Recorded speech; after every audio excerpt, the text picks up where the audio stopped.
Langkah pertama yang kita lakukan adalah, eee, dia, sebelum kita menghitung, kita mengenal yang namanya, eee, kita mengenal namanya dengan asumsi klasik. Asumsi klasik itu apa sih? Asumsi eh, kita kan, uji kuesioner udah ya? Udah belum? Uji validitas dan reliabilitas. Udah belum? Denis sudah belum? Udah, Pak. Udah, Pak. Udah ya? Nah, setelah, kuesionernya kita kelompokkan, ya, kuesioner itu kan mungkin aja, ada yang tidak sesuai, dalam arti, tidak sesuainya mungkin respondennya menjawab kurang baca atau, nggak mengerti apa yang Anda pertanyakan ya. Itu seringkali terjadi kayak gitu. Jadi kalau misalnya kita kuesioner, dia isinya 5 semua, wah, kan kamu, menilai tuh ya misalnya Pak Osli gitu, apakah Pak Osli orangnya asik? Wah, kamu bilang, kata Denis 5 semua, gitu ya. Nah, kalau 5 semua kan udah tahu kan, berarti kita nggak bisa ngitung ya, atau jelek semua gitu ya kan, 1 semua. Nah, kita nggak bisa ngitung juga. Nah, biasanya kita range-nya antara 1 dan 5 kan ya. Apakah nanti ada di 3, ada di berapa. Nah, uji validitas reliabilitas ini yang menyatakan bahwa, kuesioner kamu itu layak atau tidak gitu untuk di selanjutnya. Ini adalah langkah pertama di dalam penelitian kita. Nah, di dalam penelitian kita ini gini, ada satu peribahasa yang kalian harus mengerti, di mana 1 liter bensin akan sama 1 liter bensin yang ada di Indonesia dan ada yang di Amerika juga sama. Zimbabwe juga sama 1 liter. Jadi yang ada di seluruh dunia itu adalah sama. Ya, Anda bisa nggak bikin perhitungan sendiri? Nah, sama kayak kemarin, Pak Osri jelasin sama mahasiswa. Pernah tahu hilal kan?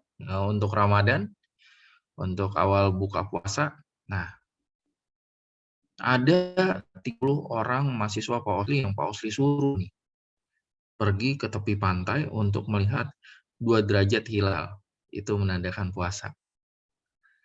Nah, ketiga pantainya itu adalah misalnya Pangandaran, terus Carita, sama Ancol. Ya. Nah, eh, Faza gitu dia pergi ke Denis ke Rita, Dinda ke Bandung tersebut. Nah, di kan di Banten sama Carita itu dia tidak, maka jadi puasa nggak tuh?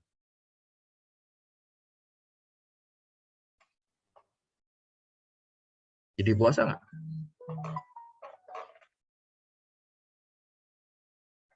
Ngerti nggak pertanyaannya?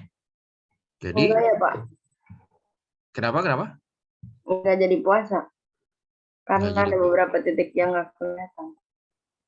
Ya, ada lagi yang menyatakan bahwa itu jadi.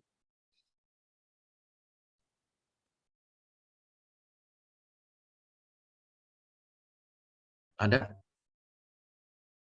Itu bisa terjadi karena cuman hanya sifat yang melihat seorang dia, maka dia tidak bisa menyatakan itu puasa. Tetapi apabila Denny sama Dinda datang ke pantai itu dan dia melihat hal yang sama, maka akan terjadi puasa. Jadi lokasi berbeda, orang berbeda bisa jadi enggak. Tapi kalau lokasinya satu, oh yang orang lihatnya banyak, jadi bakal terjadi. Ngerti nggak?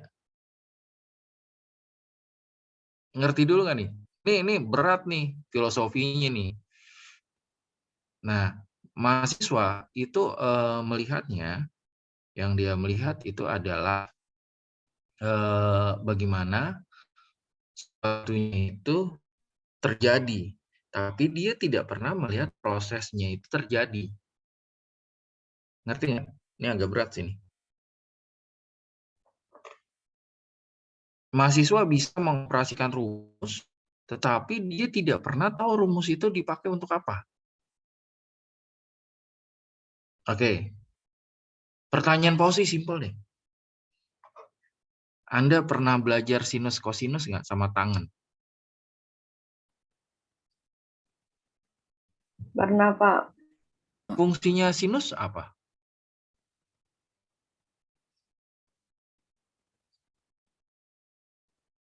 Kayaknya nggak ada yang tahu nih. Ada yang tahu? Kalau ada yang tahu, paus dikasih langsung lulus. Kalau ada yang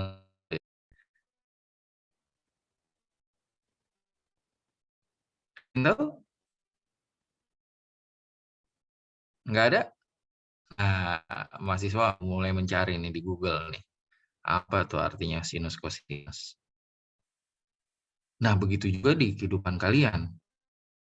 Ya kan? 1 liter itu semuanya sama. Tetapi Anda tidak tahu filosofinya kenapa 1 liter.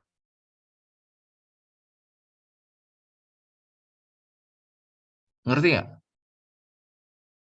Kayaknya masih belum mudeng nih.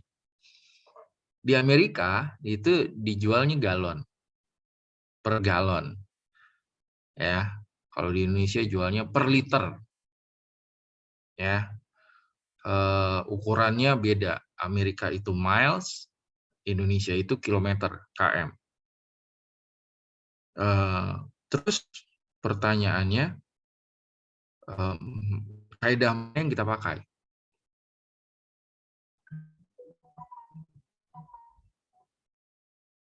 Ini sama kayak belajar agama nih. Matematika itu bukan sih? Menurut Anda? Ibnu Sina apa semuanya itu belajarnya dari siapa tuh?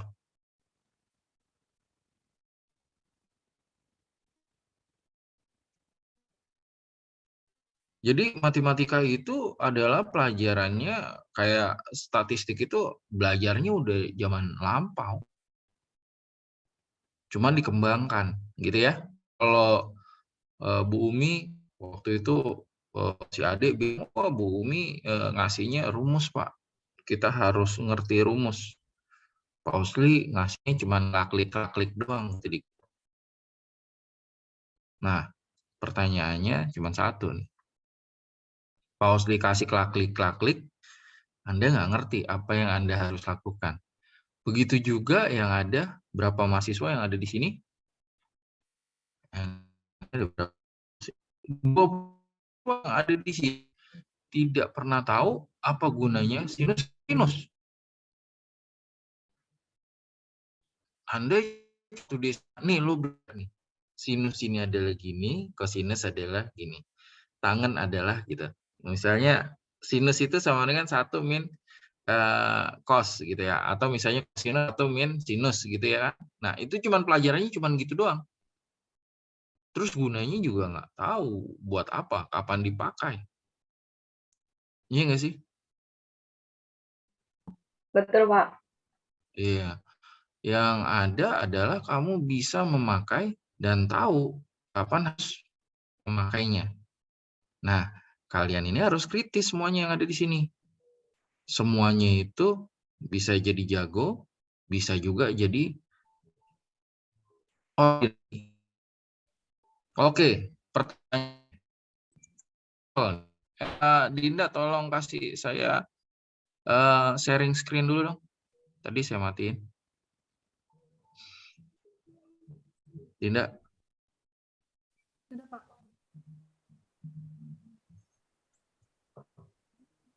Kasih sharing screen dulu. Udah, Pak. Share. Nah, sampai di mana tadi itu? Ini yang menyebabkan mahasiswa itu belajar ya udah, gua nggak tahu artinya, sama aja kalian disuruh buat toko gitu ya, suruh buat toko, tapi kamu nggak tahu cara ngerjainnya. Ini masalah yang terberat ya. Nah, setelah uji validitas sama rehabilitasi ini terjadi, maka kita mengacu kepada uji asumsi klasik.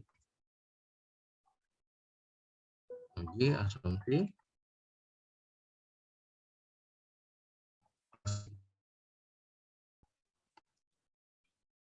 uji asumsi klasik ini apa? Ada yang tahu nggak?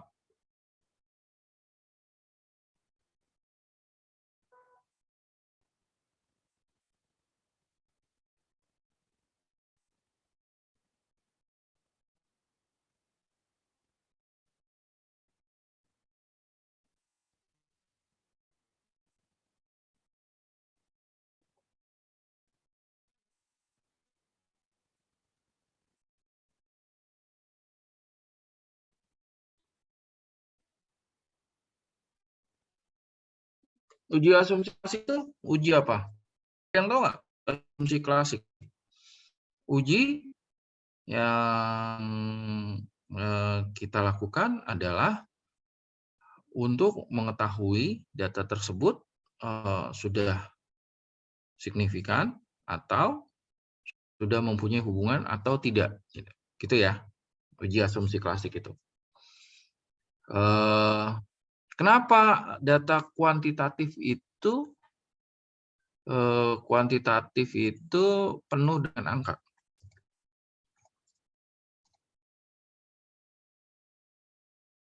Kuantitatif itu penuh dengan angka versus data kualitatif. Nah, kalau kualitatif itu dengan kata-kata, ya. Denis bilang yang Fauzi ajarin yaitu dia beli kain di Tanah Abang, dia beli sarung lusa kodi. Itu ditulis dijamin tidak luntur. Wah, ini sudah seneng nih, ya kan? Wah, gue mau jualan ke Arab, kata dia gitu. Pas dijual ke Arab, orang Arabnya marah-marah, ya kan? Ternyata luntur. Katanya dijamin tidak luntur, kata gitu. Tahu-tahu orang Arabnya bacanya salah. Kalau Indonesia dari kiri ke kanan, kalau Arab dari kanan ke kiri. Jadi luntur tidak dijamin, kata dia gitu, ya kan?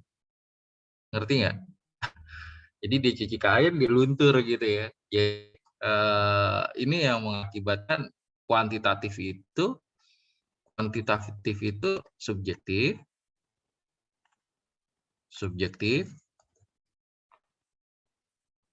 sedangkan kalau kualitatif itu dia generalisasi.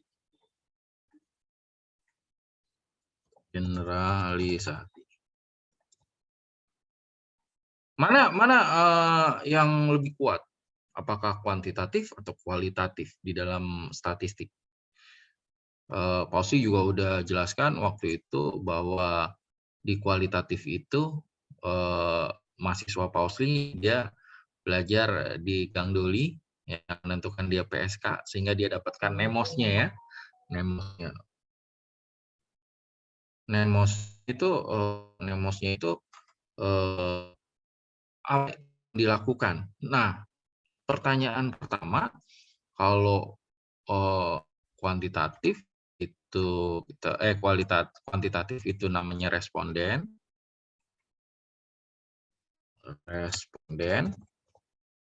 Kalau ini kita sebut namanya informan.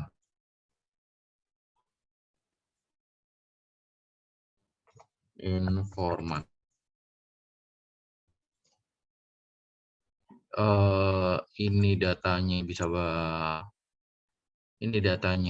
nggak banyak, ya kan? Datanya itu very narrow. Kalau ini datanya itu harus banyak. Ya, harus banyak.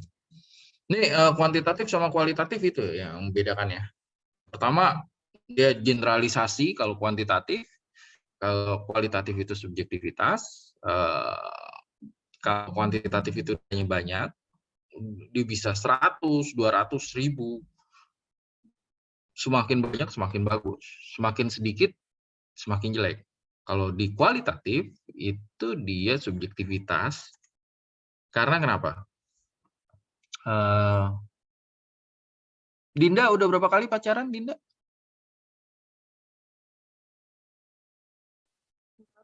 Pacaran. Berapa, Dinda?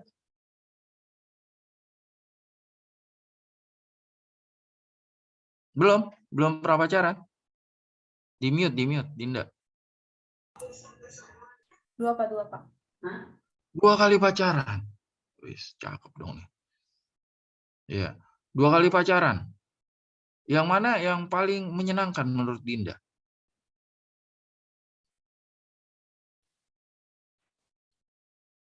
Yang paling menyenangkan yang mana, Dinda?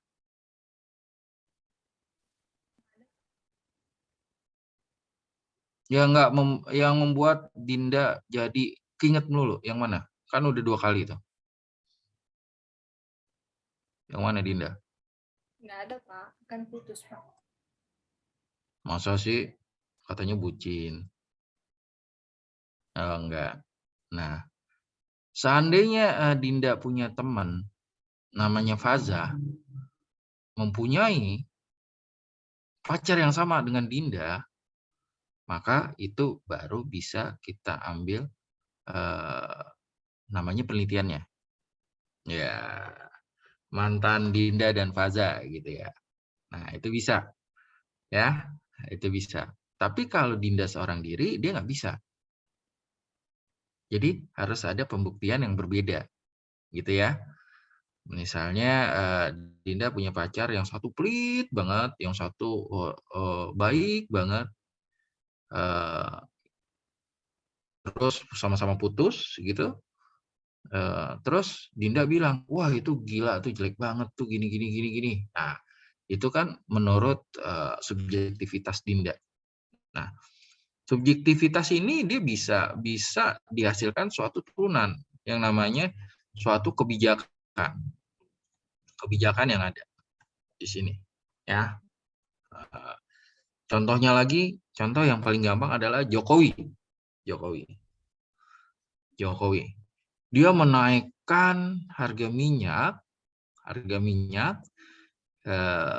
Pertamax jadi 12.000. Wah, itu gimana tuh? Menurut kalian subjektivitas atau generalisasi yang dia lakukan?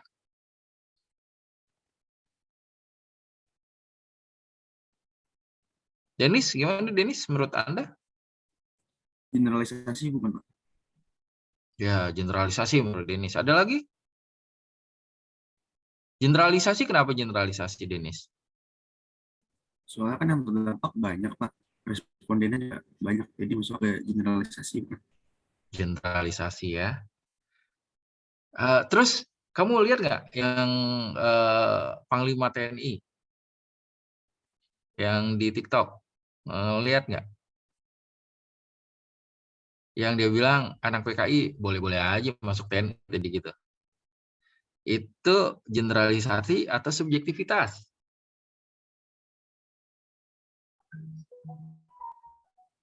Menurut Anda?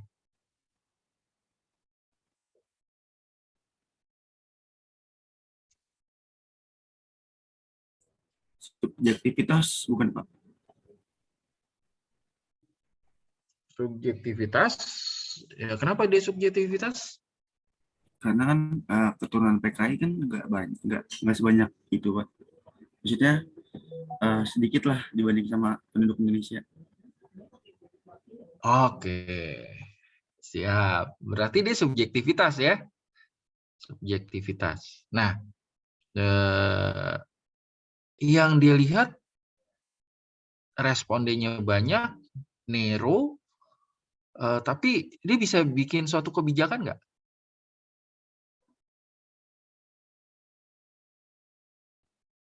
bisa bikin suatu kebijakan nggak? Anak PKI boleh masuk TNI. Dia bikin suatu kebijakan nggak?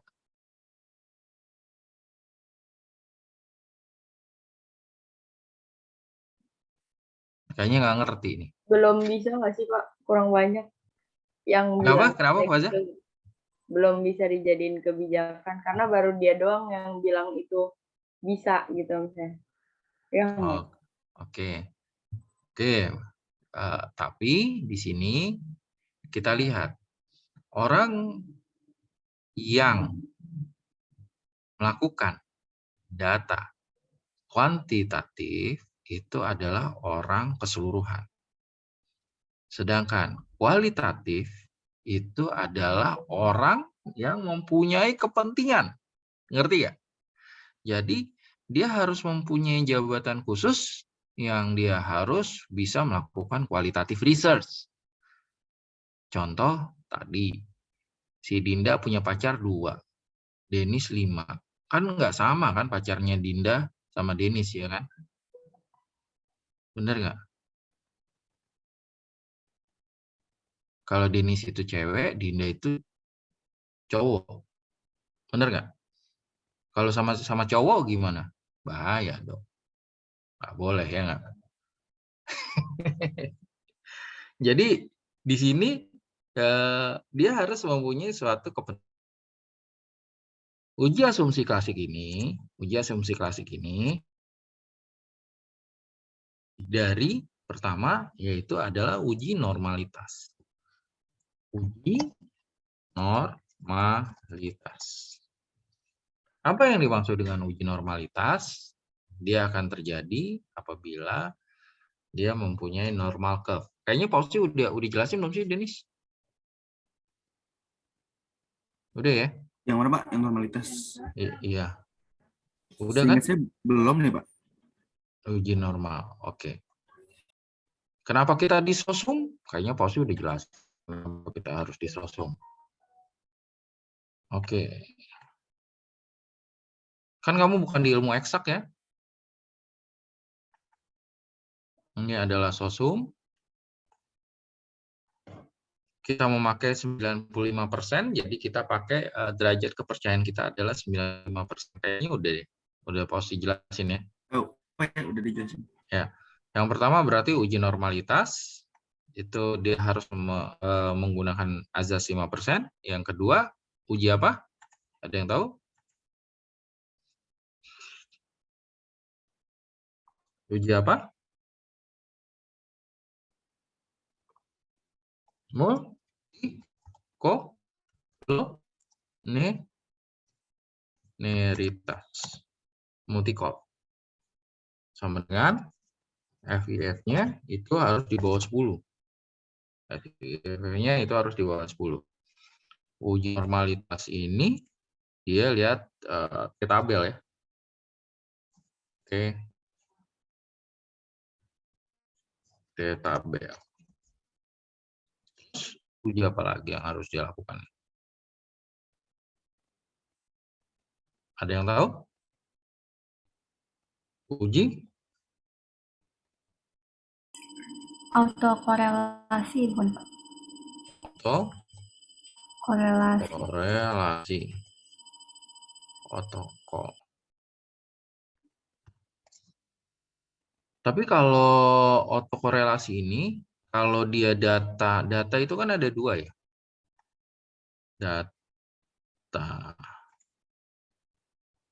Data primer dan data sekunder. Data primer itu adalah data langsung. Jadi kita langsung nggak ada pengolahan datanya terlebih dahulu. Kalau data sekunder, data langsung tapi udah diolah. Contohnya laporan keuangan, indeks, dan sebagainya. Jadi kamu bisa melihat dia tidak langsung kepada responden ya. Tetapi datanya dapat dulu baru diolah. Kalau data primer, data langsung. Saya ketemu sama Denis, saya tanya, Denis, gue ganteng nggak? Skala 1 sampai 10 mana? 10, Pak. Nah, lo bohong banget gitu ya kan. Contoh, ya kan. Denis, Gue tinggi nggak? Kata Dennis, tinggi Pak. Skalanya 1 sampai 10, 5. Oke. Tapi itu yang kita sebut dengan data primer. Ya. Ada lagi yang kita sebut dengan namanya data sekunder. Kamu lihat tinggi badan di SIM. Ada nggak sih tinggi badan di SIM? Nggak ada pas tahu saya. Udah nggak ada ya? Dulu kayaknya ada deh. Tinggi 170, tinggi 180. Nah, kalau misalnya dia bilang di SIM itu ada tinggi 180, 170, itu adalah data sekunder. Ya, data sekunder yang ada di sini. Data primer sama data sekunder itu berbeda cara penanganannya. Nah, biasanya kalau data primer ini yang paling berpengaruh itu di sini, di uji normalitas. Di multicall, autokorelasi sama heterokadesitas, itu nggak ada masalah sama mereka. Heterokadesitas. Ini nggak ada masalah nih. Biasanya nggak akan terjadi masalah. Ya, kalau dia ada di sini. Ya, di uji normalitas. Nah, tetapi kalau data sekunder, normalitasnya dia biasanya nggak ada masalah. Ada masalah. Data sekunder ini kalau data primer, ininya nggak ada masalah. Data primer, sebentar. Jadi ntar ngaco lagi. Kalau data primer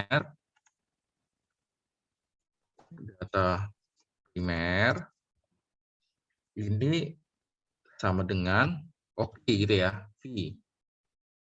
Kalau data primer. Kalau data sekunder,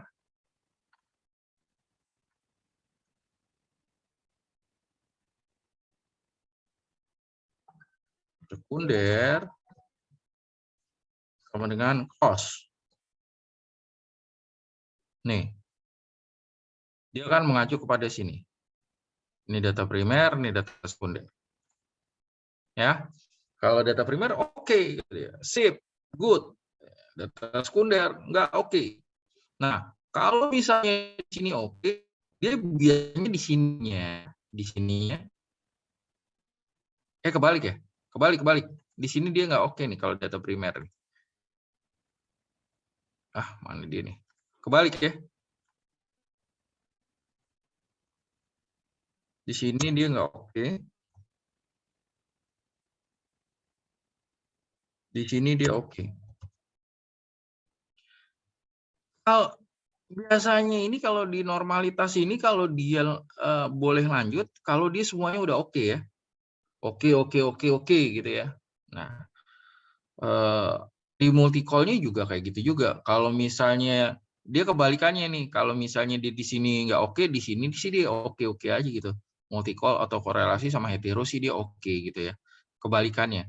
Nah, di normalitas inilah yang menjadi momok bagi mahasiswa.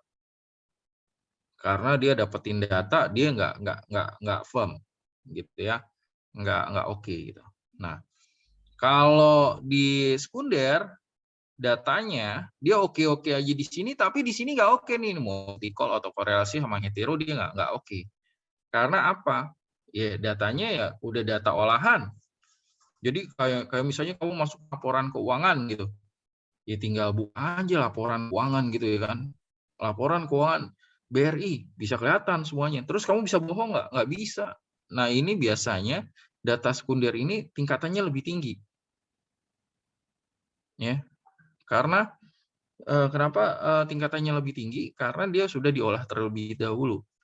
Data primer ini tingkatannya itu agak less daripada data sekunder karena kamu akan melakukan tempering data. Tempering data itu adalah begini. Tempering data, kalau saya tanya sama Dennis, Nis, ini bagus nggak? Kata Dennis, bisa diatur Pak. Kan kayak gitu ya kan. Kuesioner bisa diatur Pak. Kayak gitu. Nah, ini menyebabkan data primer ini harus banyak. Jadi kayak sistem di Amerika. sistem belajar. Dulu Pak Osni waktu di Microsoft, MCSI, Pak Osni di Amerika. Nah, pada saat di Amerika itu ada kuliah, di mana Pak Osni udah yakin bagus nih nilainya, udah 90. Ternyata dia pakai distribusi normal. Ya B aja gitu, biasa aja gitu. Bukan bisa langsung jadi A gitu, enggak juga gitu ya. B aja, lu B aja gitu ya kan. Nah, itu waktu di Amerika tuh, dia memakai distribusi normal. Tapi ada pelajaran yang super duper sulit, yang Pak Osli udah yakin, wah gagal nih. Jawab satu aja susahnya minta ampun gitu ya kan. Nurunin rumusnya banyak banget gitu ya. Wah kayaknya nggak lulus nih Pak Osli. Ternyata nilai Pak Osli tinggi gitu ya. Yang tadinya rendah, karena banyak yang nggak bisa, ya jadi nilainya naik gitu ya. Nah, itu yang menyebabkan normalitas itu penting. Kalau di luar negeri, di negara Eropa, dia ngelihat suatu normalitas. Semakin gampang jawabannya, ya semakin. Misalnya, kan kalau di Indonesia gini, kamu di SMA kan ya? 86, 90, 91 gitu ya. Ada nggak nilai SMA kamu yang rata-ratanya 5 gitu, 4, ada nggak? Ada nggak? Mahasiswa? Nggak ada ya? Enggak, Pak, kalau saya. Iya. Teman-teman kamu ada nggak yang 4, nilai 4 di SMA? Enggak ada, Pak. Nggak ada ya, paling rendah 7 kali ya. Iya, paling rendah 7.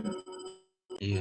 Dulu waktu zaman Pak Osli masih sekolah, bedanya nilainya Pak Osli itu, rapotnya Pak Osli ada bunga-bunganya tuh, ada yang warna merah, ada yang warna hitam gitu kan. Kan cuman 2 warna ya. Jadi kalau misalnya dilihat, wih gila lu merahnya berapa ya? Ada 3 gitu. Wah selamat gitu ya kan. Lu pinter banget gitu ya. Padahal lu bego banget gitu ya. Jadi kalau zaman dulu kayak gitu tuh. Ya kan? Sekolah itu harus punya nilai yang berbunga-bunga. Kalau hitam semuanya biasanya nggak ada temennya tuh. Ngerti nggak? Jadi orang yang banyak merahnya itu adalah orang yang bergaul katanya.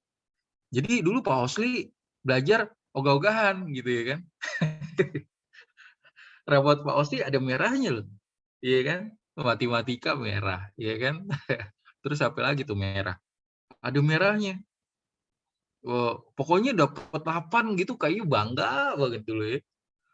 Dulu ya. Karena dulu memakai sistem distribusi normal itu. Sistem kependidikan kita beda. Jadi ya nilai rapot ya udah segitu aja lu kayak gitu.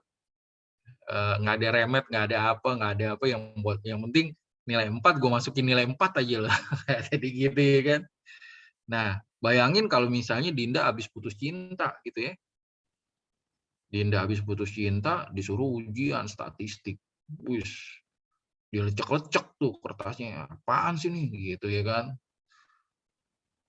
Nggak asik banget nih kata dia gitu. Apaan nih belajar nggak ada gunanya kata dia gitu. Nah, itu Dinda baru putus pacar. Ya kan? Saat Dinda dia masih seneng sama seseorang, kata orang itu, lo harus pintar statistik ya. Gue, Dinda akan belajar keras, gitu ya kan. Nah, nilainya akan bagus. Nah, ini yang menyebabkan di statistik itu kayak gitu. Kita harus mencari ini. Terus yang terakhir itu adalah kita harus mencari yang namanya regression. Regression rate.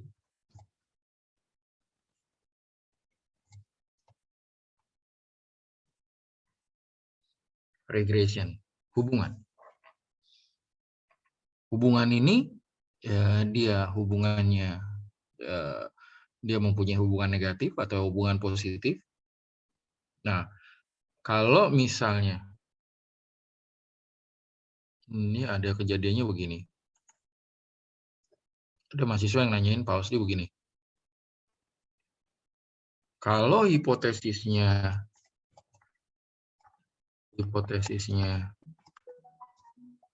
positif, Anda harus cari positif juga nggak?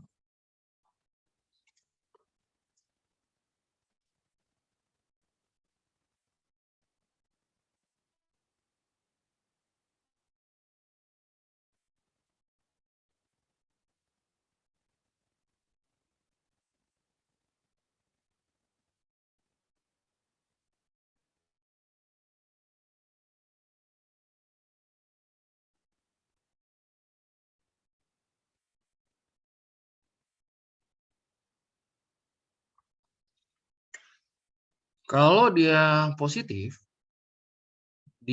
kita harus cari positif juga. Ada yang bisa jawab? Hasilnya harus positif atau negatif?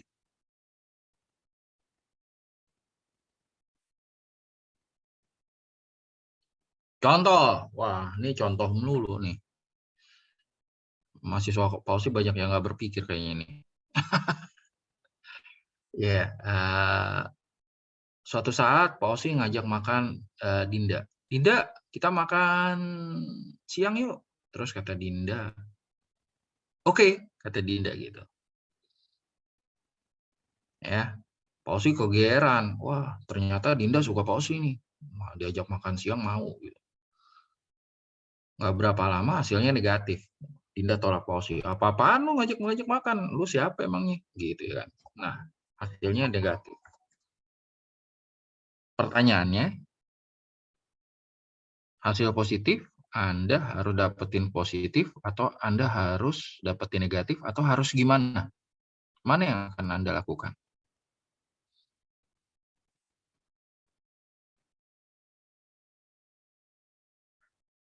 Kalau jawab bisa positif, bisa negatif, nggak boleh apa di statistik? Harus pasti ya? Enggak kan, hipotesis itu adalah dugaan sementara. Dugaan Kalau sementara. berdasarkan contoh Bapak, bisa negatif. Bisa negatif. Nah, ini dia kesulitan sama mahasiswa. Kalau dia negatif hasilnya, dia harus mengacu kepada teori bab 2-nya negatif juga. Teorinya harus ada positif dan negatif. Ya. Contoh nih. Prokrastinasi, menunda-nunda pekerjaan. Contoh ya, menunda-nunda pekerjaan. Menurut Anda itu baik atau buruk? Negatif atau buruk? Negatif, Pak. Negatif ya, negatif. Tetapi setelah Anda survei, 26 mahasiswa yang ada di sini ternyata suka menunda-nunda pekerjaan. Berarti hasilnya positif. Ya kan? Yang Anda mau adalah hasilnya negatif. Benar nggak sih? Betul, Pak. Nah, pertanyaannya simpel nih. Kalau teorinya tidak dapat positif dan negatif, Anda nggak bisa menjawab bab 4. Ngerti? Jadi bab 1 itu adalah pengetahuan, bab 2 itu adalah teori, bab 3 itu adalah metodologi, bab 4 itu adalah pembahasan, bab 5 itu adalah kesimpulan. Ini Anda harus pahami secara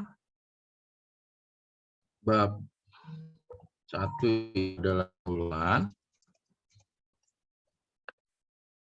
bab 2 itu adalah teoritik,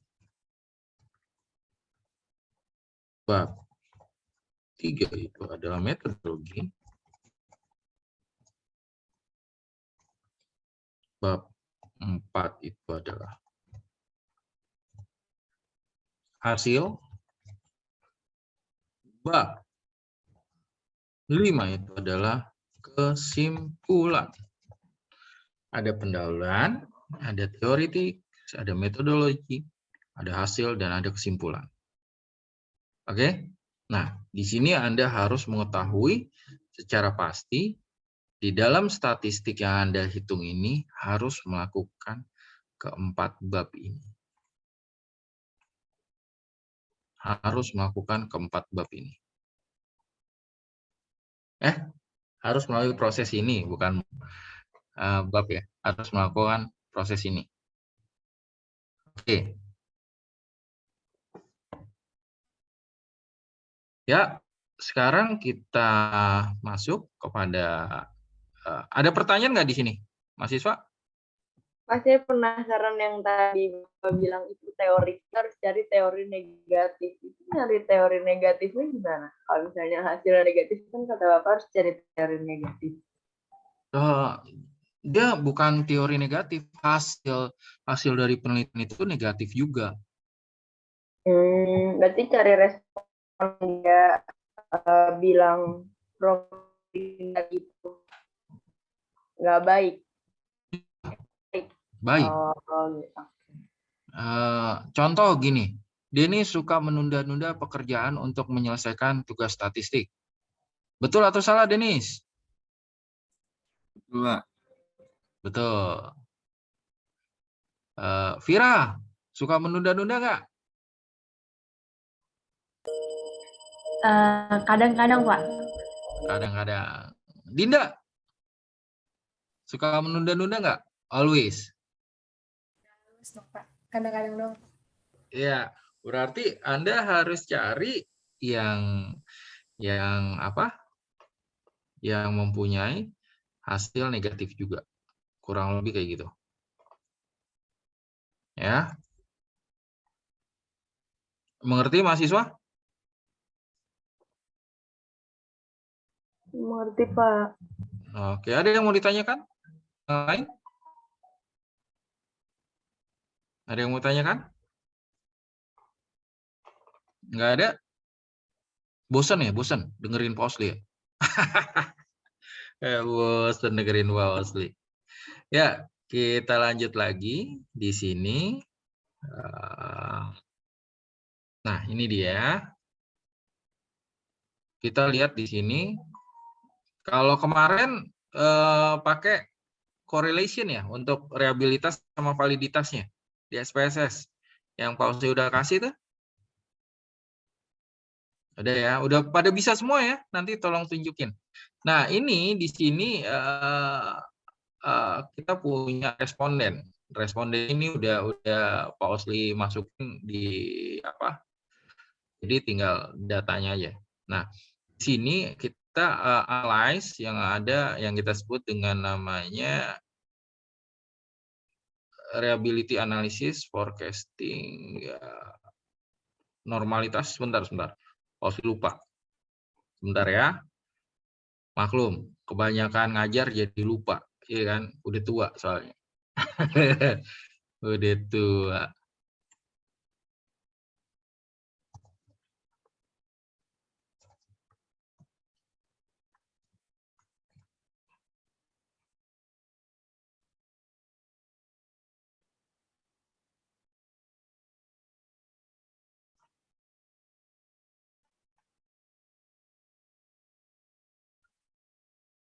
Di normalitas, kita coba analyze, descriptive, explore yang ada di sini. Normalitas itu ada 4 ya. Ada KM, Kolmogorov-Smirnov. Itu kalau misalnya orang ke Holy Wing, itu biasanya minum kayak gitu, biar mabok, kata dia. Sorry, salah.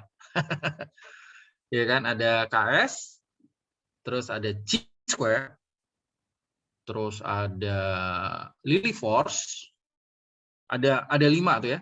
Lillie Force, KS, Chi-square, 2 lagi Pak Osli lupa. Maklum udah tua. Pak Osli kasih tahu ya. Nah, ini kita masukin dependennya, tentu kita masukin Statistiknya itu bots ya. Bots kita masukin. Statistik, descriptive, estimator, outlier, continue, out, stem and leave, continue, klik OK. Kenapa dia nggak mau? Oh, ini dia Bang. Explore.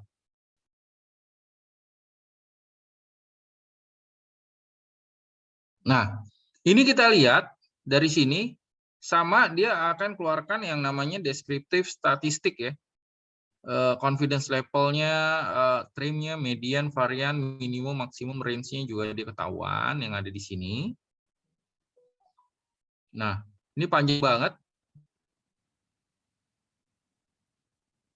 Nah, sebentar.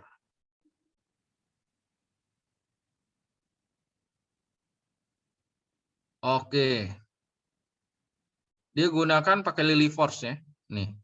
Nah, ini ada yang kita sebut dengan namanya jarum suntik. Kelihatan jarum suntiknya? Kelihatan, Pak. Nah, ini apa maksudnya nih?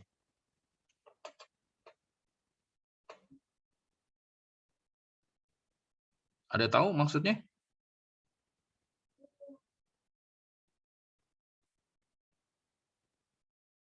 Jarum suntik ini menunjukkan dia dari 2 sampai 5. Jadi kuesionernya 1, 2, 3, 4, 5. Ternyata 1 dia nggak ada gitu loh. Nah, ini bermasalah. Di sini ada yang kita sebut dengan namanya outlier 197. 197 itu kita lihat di sini. Kelihatan nggak? 197. Nih, kelihatan nggak mahasiswa? Kelihatan, Pak. Kelihatan, Pak. Nih, 197 nih. Kelihatan nggak nih? Kelihatan, Pak. Nah, ini dia nggak masuk hitungan nih. Karena satunya cuma ada 1 di sini. Di KM 01 nih. Maka itu dia kena outlier. Outlier itu apa sih? Ada yang tahu nggak? Di luar lapisan, Pak. Hah? Di luar apa, Faza? Enggak, Pak. Tadi sih cuma bilang di luar lapisan. Oh. Ada orang Sunda nggak? Ada orang Sunda nggak di sini? Penemu statistik itu adalah orang Sunda ya? Ada orang Sunda nggak? Nggak ada orang Sunda. Ya, Pak ya nih. Tahu liar nggak? Liar. Liar apa tuh artinya? Tahu, Pak. Tahu, Pak. Kayak gitu liar. Liar gitu ya. Kalau kamu dengerin orang Sunda ngomong, ih liar, liar, liar gitu ya kan. Gitu kayak pusing-pusing. Cicing baik gitu. Nah, cicing nggak ada tuh. Kata-kata liar itulah yang menyebabkan statistik orang Sunda yang menemukannya. Canda ya, karena dia bilang outlier. Nah, di sini dia bilang nih 197 sama 16 nih. Kelihatan nggak nih? Ini harus dibuang nih. Dia outrageous. Kelihatan nggak? 97, 16. Kelihatan nggak? Mahasiswa? Yang mana, Pak? 97. 197 nih. Kelihatan nggak sih? Tadi Bapak masih di nomor-nomor awal. Nih, kelihatan nggak? Oh, ya kelihatan, Pak. 197 sama 16. Kelihatan ya? Nah, pertanyaannya gini nih. Ada orang yang mau belajar, ada orang yang mau belajar. Kalau dia nggak mau belajar, kita buang aja nggak?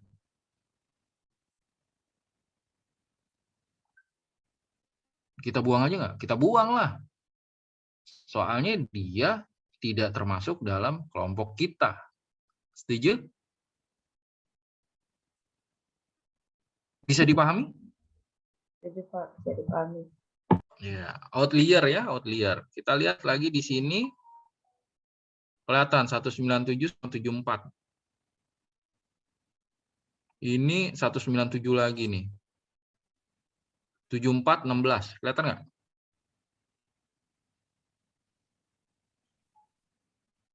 Kelihatan, Pak. Nah, pertanyaannya semakin pendek jarum suntiknya semakin bagus atau semakin jelek? Ini jarum suntik nih. Semakin lebar ininya, semakin bagus atau semakin jelek?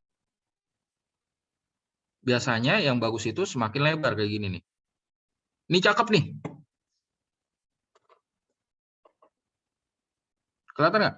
Artinya apa Pak kalau lebar gitu? Lebar gini berarti pernyataannya itu gini. Kalau orang bilang semuanya yang kayak tadi hilal, kayak yang tadi hilal, kalau misalnya range-nya itu tinggi, berarti tingkat kebenarannya semakin tinggi. Ngerti nggak? Oke Pak. Kalau dia semakin pendek, semakin tingkat kebenarannya semakin jelek. Apalagi ada liar-liar gitu. Ini biasa, ini biasa, ini biasa. Nah, ini ada di 16 nih. Kelihatan nggak 16? Iya Pak, kelihatan. Kamu catat nih. Coba catat dulu ya. Kita buang-buangin dulu ya. 74, 16. 74, 16. 197.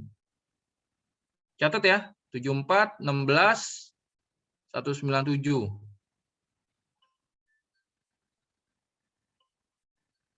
16. 134, 28, 80. Kelihatan nggak? Kelihatan Pak. 89. Kelihatan ya?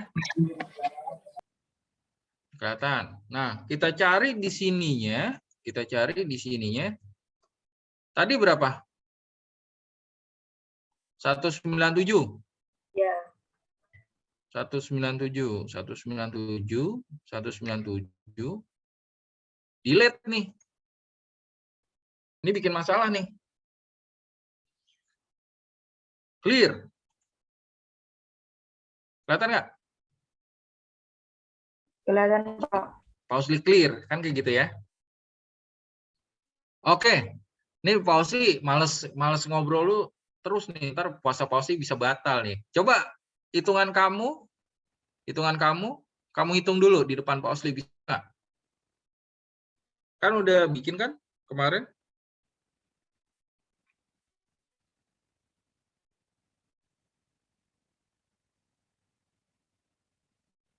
Mahasiswa?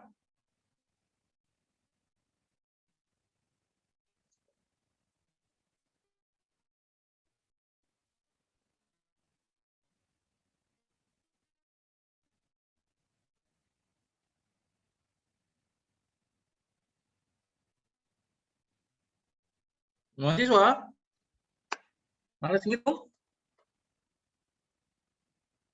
Ini di tempat Pausli itu kalau nggak ngitung nggak jago, udah gitu aja.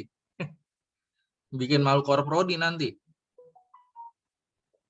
Halo? Hola? Coba Adek nih. Adek kemarin malam dia lagi updating itu. Dek, Iya Pak, coba buka SPSS-nya Dek. Ada nggak? saya masih pakai HP Pak, laptopnya masih Ya. Sinta deh, Sinta. Sinta bisa nggak? Oke Pak, sebentar.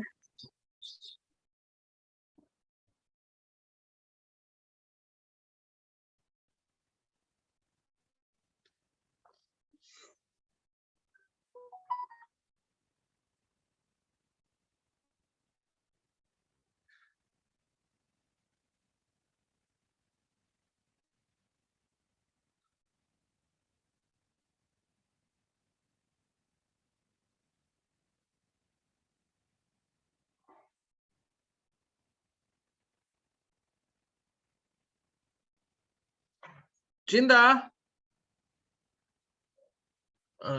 Kayaknya ini. Saya pengen Fikri deh. Fikri bisa nggak Fikri? Ya sudah bisa Pak, Iya ya. langsung di-share saja ya. Ya langsung share screen aja. Ini SPSS-nya. Oke, silakan besarkan, analyze, deskriptif,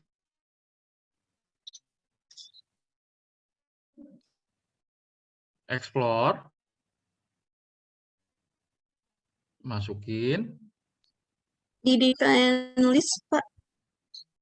Kenapa? Terus dua-duanya. Di dependent list, faktoris juga. Enggak, cuman itu aja, dependent list aja, sampai MX5 aja udah. Oke. Statistik, estimate, layer, Layer. continue, Ini plot.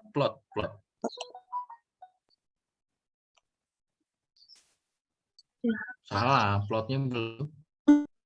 oh, Balik ke datanya. Oke. Plot. Stream and leave. Histogram deh, apa deh histogram? Normality plot with test di bawah. Normality plot with test. Ya, oke. Ini pakai Lily Force ya, Lily Force. Dah, klik continue. Klik OK. Nah, ini yang bikin gila nih, kalau mau jagoan statistik. Mau jagoan statistik harus jago semua nih. Gila.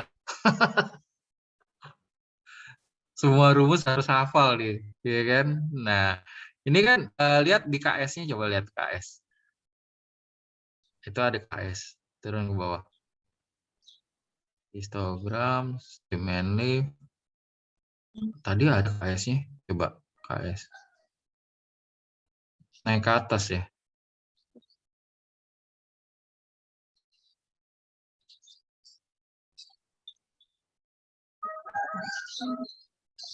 Naik ke atas. Cinta itu ada ayam, Cinta. Ayam Bangkok ya? iya, ayam kampung, Pak. Ayam kampung atau ayam Bangkok? Ayam kampung. Wah, bagi-bagi lah nanti. Udah habis ayam saya.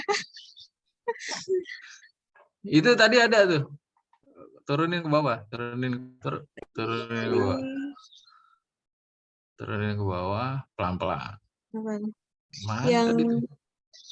Nah, itu explore. Explore itu ada tulisannya Sparrow-Wild sama KS, Kolmogorov-Smirnov. Nah, kalau misalnya Anda suka coffee bean, wah, ini enak nih. Minum. Namanya Kolmogorov-Smirnov. Itu orang Rusia yang pakai. Kalau saya mah bukan Holy Wing, ya kan? Saya mah di pinggir jalan teh botol doang. Nah, di situ ada dua hitungannya, ada Sparrow-Wild sama KS. Bilang datanya si Cinta itu 30, signifikan levelnya itu di bawah 0. Nah, ini kita ngelihat kalau di sini, kalau signifikannya levelnya itu di bawah, di atas 0,05, berarti itu langsung buang. Ngerti nggak? Halo? Halo?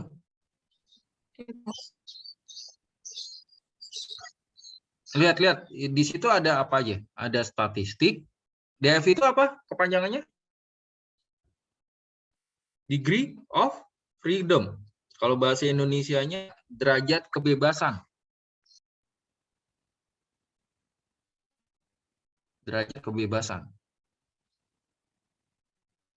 Derajat kebebasan itu untuk apa sih? Ada yang tahu?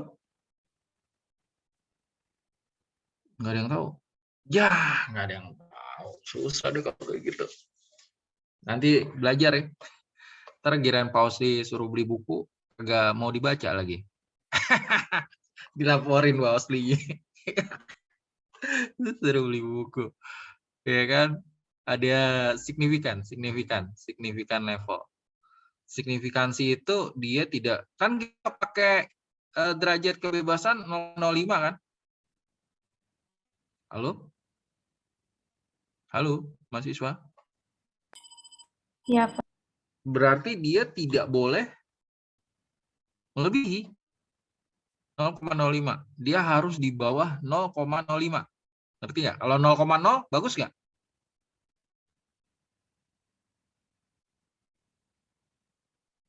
Denis, bagus nggak?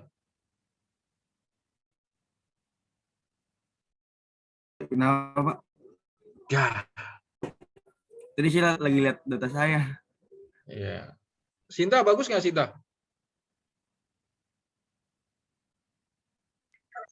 Kalau di bawah 0,5 berarti bagus ya, Pak? Bagus. Ya, oke. Ya, statistik. Dia ada tulisan bawahnya Lilly Force Significant Correction nggak?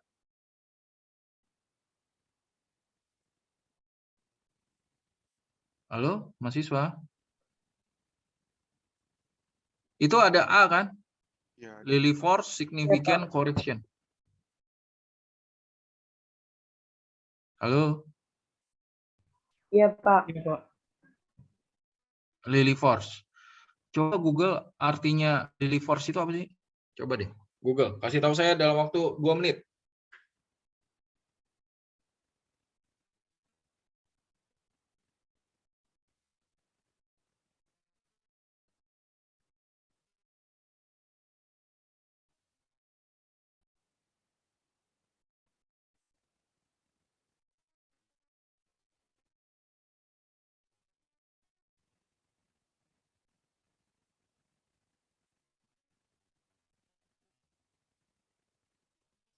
Ya, mahasiswa. Udah dapat?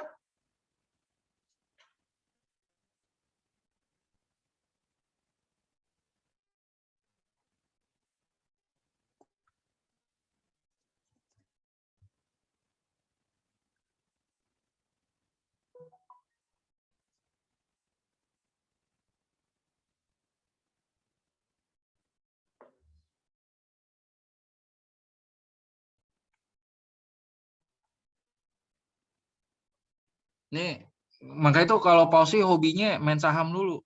Ngeliat statistikan dulu. Nih gue harus resisten jual beli gitu.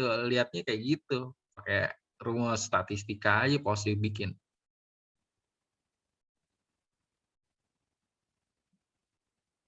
Apa Lilly Force?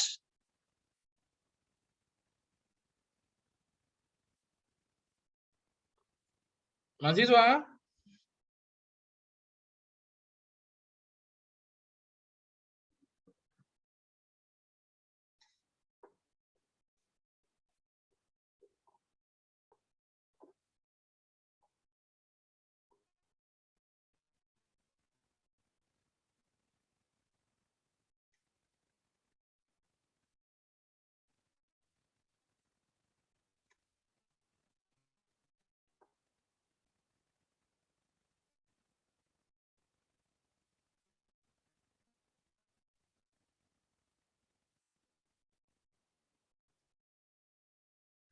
Ya, mahasiswa. Brilian, brilian nih, brilian. Apa artinya Lilly Force brilian? Kurang tahu Pak, tadi nyari belum ketemu. Ya, ampun deh nyari doang susah banget. Wahyu Laksono, Ya, Pak. apa artinya Lilly? Di Google gini, Pak. Di Google, Pak. Tes Lilly Force adalah tes normal berdasarkan uji Kolmogorov-Smirnov. Gitu, Pak. Kamu baca di mana tuh? Gak tahu apa ini dapat di Google. Dia cari di Google-nya aja kagak bisa ya. Ah, parah deh. Ya, Jangan di Google. malu-maluin bisnis digital dong ah. Masa? Terus ada lanjutannya, Pak. Ah, oke, Jadi- oke. Apa tuh? Saya dengar. Benar, benar.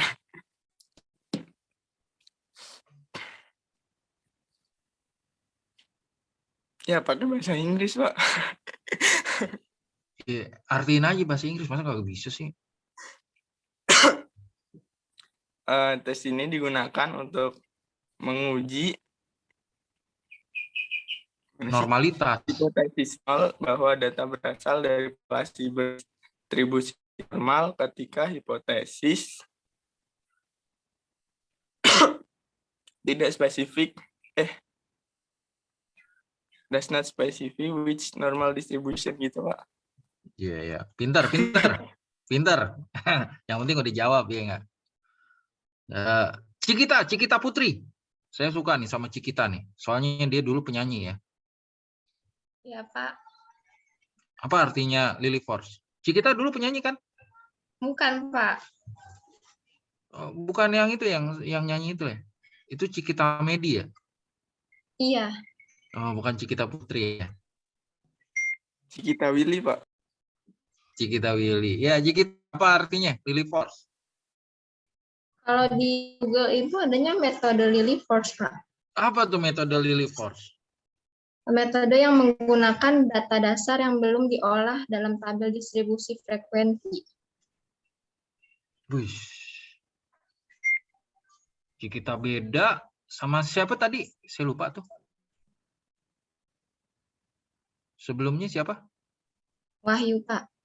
Sama Wahyu. Oh, bisa beda ya Cikita ya?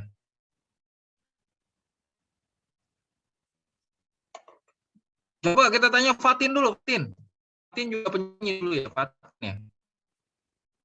Iya, Ya. Coba apa Fatin? saya namanya uji Lily Force, Pak.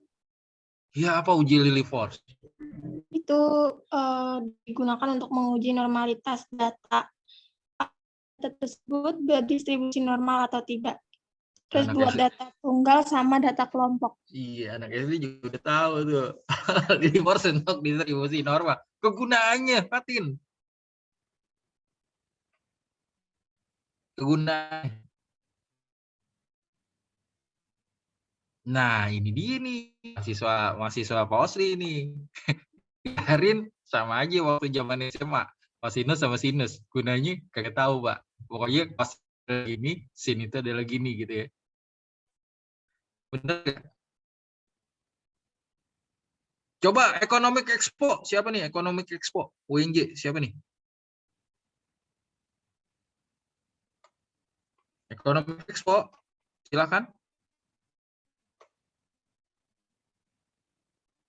Wah, kayaknya dia nggak dengar kayaknya. Zidan. Apa? Lily Force.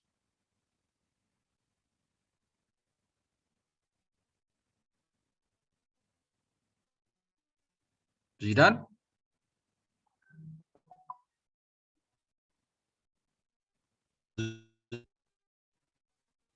Nggak dengar. Bintang?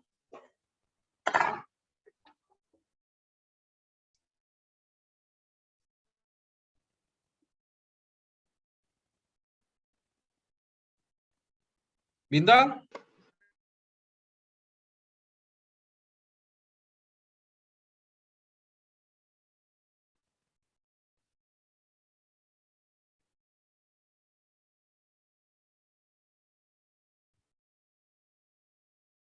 Oke, guys. Cari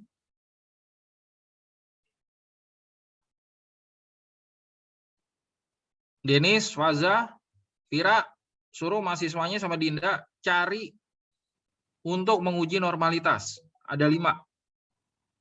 Ada Lily Force, ada Spirowild, ada KS, ada Chi-square.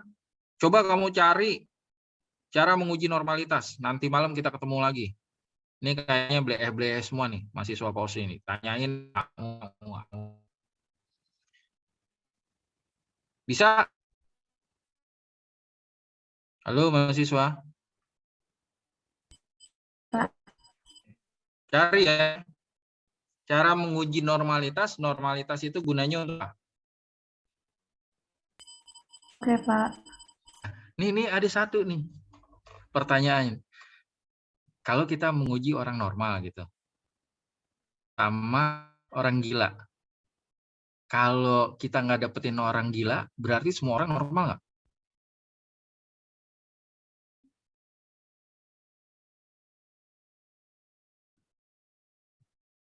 Gimana Pak? Gimana tadi? Ya, Pak, Nih. ulang, Pak. Kan normalitas nih.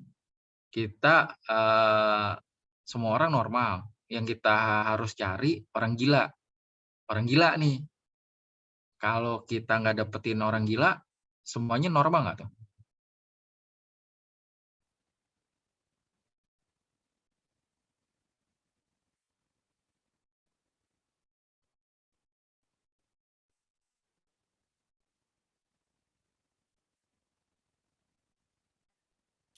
Kalau orang gilanya nggak dapet, berarti normal dong, Pak.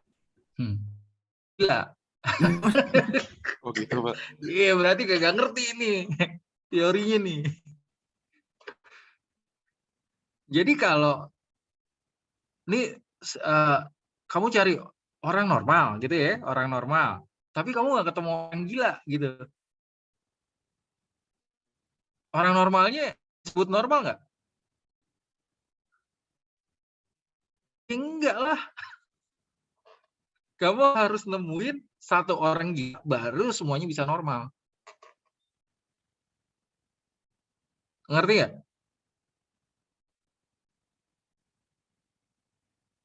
Ini tingkat tinggi nih masalahnya nih. Kalau kamu bisa sampai S3 tuh. Filosofinya kayak gitu tuh.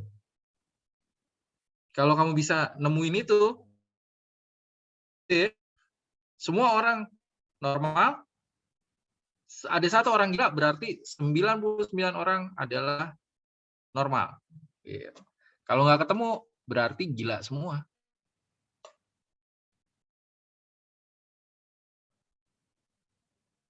Kebayang? Baru agak kebayang. Jadi ntar malam kita lanjutin lagi deh. Kok jadi emosi nih, ngeliatin mahasiswanya, kagak bisa jawab. Malam kita lanjutin lagi ya Dinda ya. Chat pausi lagi deh. Tapi kamu riset dulu apa yang dimaksud dengan normalitas ya. Sama rumus-rumusnya ya. Oke? Bisa kan? Dalam waktu 1 jam kamu search dulu ya. Nanti malam kita ketemu lagi habis sholat apa? Ntar ya. 8:30. Bisa Dinda? Bisa Pak. Dinda nih kayak pacar Pak Osli nih. Dia seminggu bisa 3 kali WA Pak Osli. Nggak apa-apa ya Dinda? Iya, walaupun Pak Osli nggak jawab, memang kayak gitu tipe Pak Osli ya. Males jawab WA ya. Mohon dimaklumin. Oke? Thank you guys. Ada yang mau tanyakan? Cinta, matiin dulu itunya. Cinta. Oke. Ada yang mau ditanyakan mahasiswa? Mau jago atau mau biasa aja? Anda mau jadi The Legend Jago. atau mau biasa? Jago. Orang jago itu harus apa? Tanya. Harus gila lah. Di tingkat 1% itu. Kan udah saya bilang. Orang normal 95%. Yang 5%-nya itu adalah orang gila. Jadi kamu harus jadi gila dulu biar jadi jago. Bener gak? Setuju ya? Jadi kamu harus berpikiran out of the box dulu ya. Di luar dari kebiasaan. Gitu. Bisa? Brody bisa? Brody? Enggak, Pak. Akbar bisa? Insya Allah, Pak. Iya. Ya dulu ya pengertian. Kita nih di ini nih. Terus mahasiswa BD itu harus jago-jago.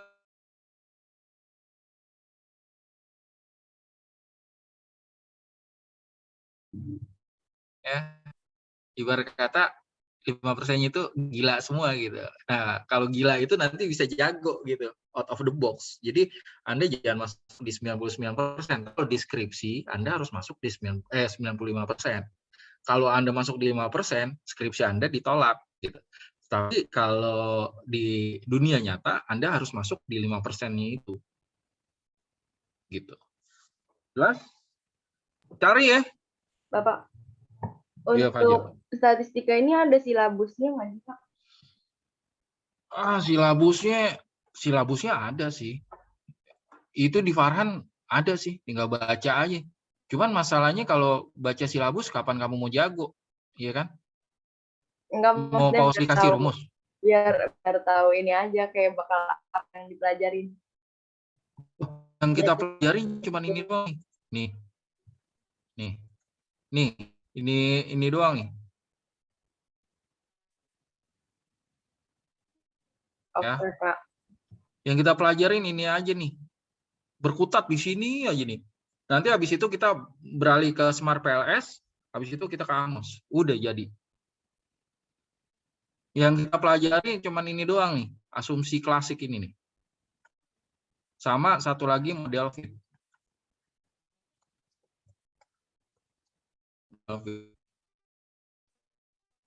Oke. Ini pertanyaannya. Ada nggak orang yang mau ngasih tip and triknya biar jago? Ada nggak?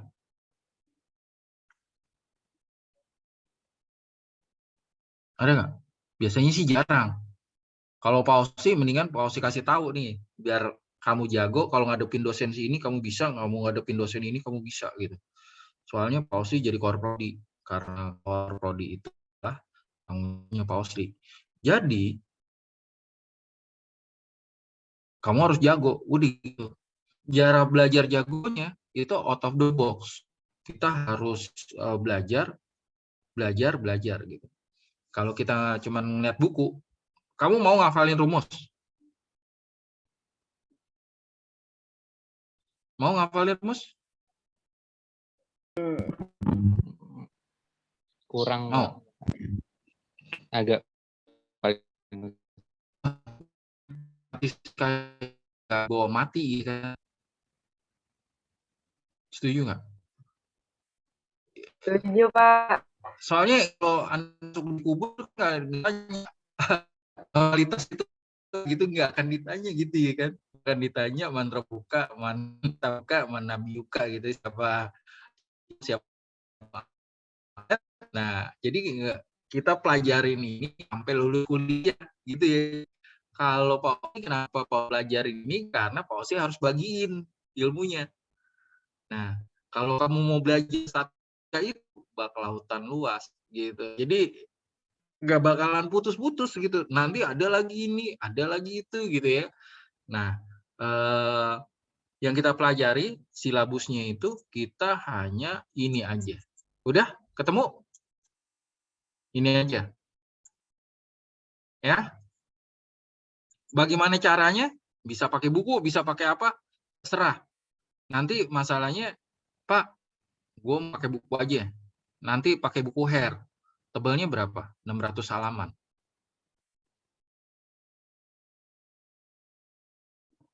Pertanyaannya, kamu mau baca nggak? Enggak ya? Pak Osli dulu pernah susah. Pak Osli jagoan statistik pas saat anak pertama Pak Osli lahir. Nah, itu kerjanya sambil gendong di sebelah kiri, sebelah kanan buku. Baca dari jam 2 pagi sampai jam 5 subuh. Baca terus tuh. Jadi jago tuh. Iya kan? Nah, Pak Osli nggak mau bagi pengalaman Pak Osli sama kamu. Gila, sulit banget belajar statistik gitu. Statistik itu kita semuanya itu mudah gitu loh. Ya kan? Kita pakai analogi. Kan kayak gitu, benar nggak? Jadi kalau orang berbicara jangan anggap sulit. Kalau kamu belum temu bumi sih ya, coba deh tanya sama kelasnya Bumi. Dia ngafalin rumus. Nggak apa-apa sih ngafalin rumus, nggak ada salahnya juga. Cuman kalau kamu misalnya ngafalin rumus, ya bagus banget. Cuman kan kalau dihafal, cuman untuk mata pelajaran itu doang, bener nggak? Habis ujian udah lupa kan? Kan biasanya kayak gitu ya. Waktu dulu Pak Osi ngafalin rumus matematika, pas ujiannya Pak Osi jago. Udah 1 bulan sesudah ujian, Pak Osi jadi bego lagi, bener gak? Kalau ngafalin tuh, bener gak sih? Bener gak, Dina? Kalau tipenya ngafalin, bener ya? Jadi mendingan kamu tahu aja. Terus ada Google kan? Cari aja di Google. Bener gak? Kamu maunya yang gimana? Faza, maunya yang gimana? Ngafalin? Pak, ngafalin cepat ya. Ya. Udah, ada yang mau ditanyakan lagi?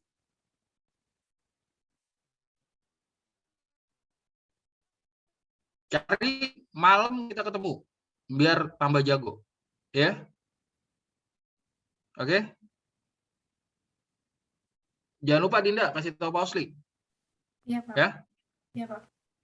Oke. Kalau ada pertanyaan lagi nggak? Ada pertanyaan? Kalau nggak ada pertanyaan, kita akhiri dulu. Nanti malam kita ketemu lagi setelah kamu mendapatkan 5 materi normalitas. KS, Rowell, Lily Force, sama satu lagi. Kamu cari deh tuh. Kok sih lupa rumusnya. Ya kan? Oke?